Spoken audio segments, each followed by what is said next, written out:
करेंगे Paytm share को लेकर। आइए तब तक फोकस में जो स्टॉक है उस पर थोड़ी और चर्चा, और वो है पेटीएम। 10% के लोअर सर्किट पर आज होते दिख रहे हैं भारी भरकम वॉल्यूम। अब लगभग एनएससी पर 57 लाख शेयरों का कारोबार हो चुका, तो आज लंबे समय बाद वॉल्यूम्स होते दिख रहे हैं लोअर सर्किट पर। तो बगैर साहब, टॉक ऑफ द टाउन चल रहा है पेटीएम। काफ़ी चर्चाएं आपने भी देखी होगी, वीकेंड पर सब लोग इसी की बात कर रहे हैं। स्टॉक 50% ओवरऑल नहीं, 20-20-10 वैसा घटा भी है। सर क्या क्या हो रहा है, क्या आगे क्या करना चाहिए? क्या काफी इन्वेस्टर्स परेशान भी हैं?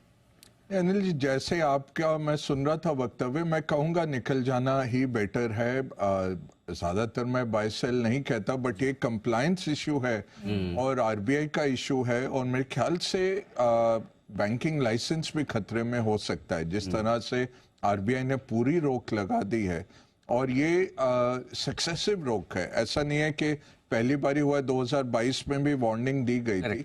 अब फैलाव काफी है, बोलते हैं कि 33 करोड़ वॉलेट्स हैं। अब उस स्तर पे केवाईसी कर पाना, उस स्तर पे कुछ भी रिकवरी कर पाना काफी मुश्किल है। तो बेस्ट ये जो आएगा, आप कह सकते हैं कि कॉन्सिक्वेंस के कोई खरीद ले, अगर बैंकिंग लाइसेंस आरबीआई अलाउ करे किसी बैंक में विलय होने का, और उसके साथ वॉलेट्स भी खरीद लिए जाएं, तो वो बेस्ट ऑप्शन रहेगा शेयर होल्डर्स के लिए।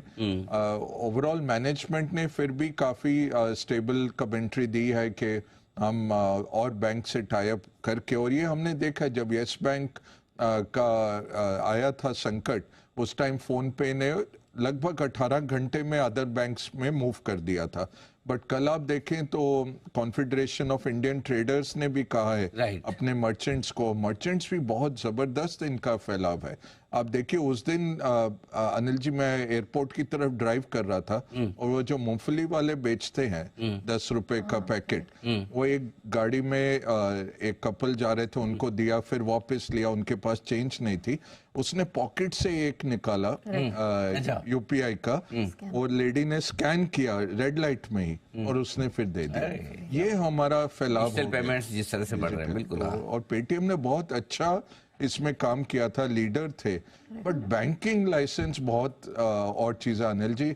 बैंकिंग लाइसेंस नोट छापने का जरिया हो सकता है अगर आप बहुत अच्छी तरह बैंक को चलाएं। जिस तरह से कल रात में एक शादी में था, परेश सुक्तांकर जी की लड़की की शादी थी, आदित्यपुरी मिले बहुत सालों के बाद।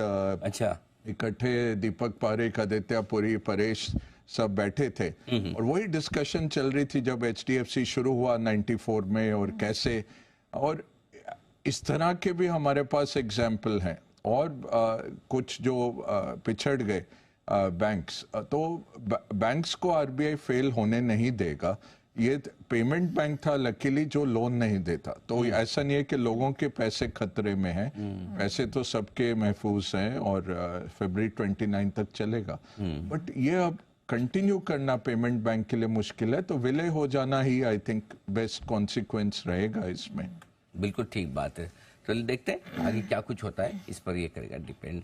फिलहाल अगर आप कम रिस्क रखना चाहते हैं तो हल्के हो जाएं, और अगर आपको लगता है कि नहीं अब इस भाव में क्या बेचना और क्या हो जाएगा, आप और रिस्क लेने को तैयार है, तो फिर ठीक है।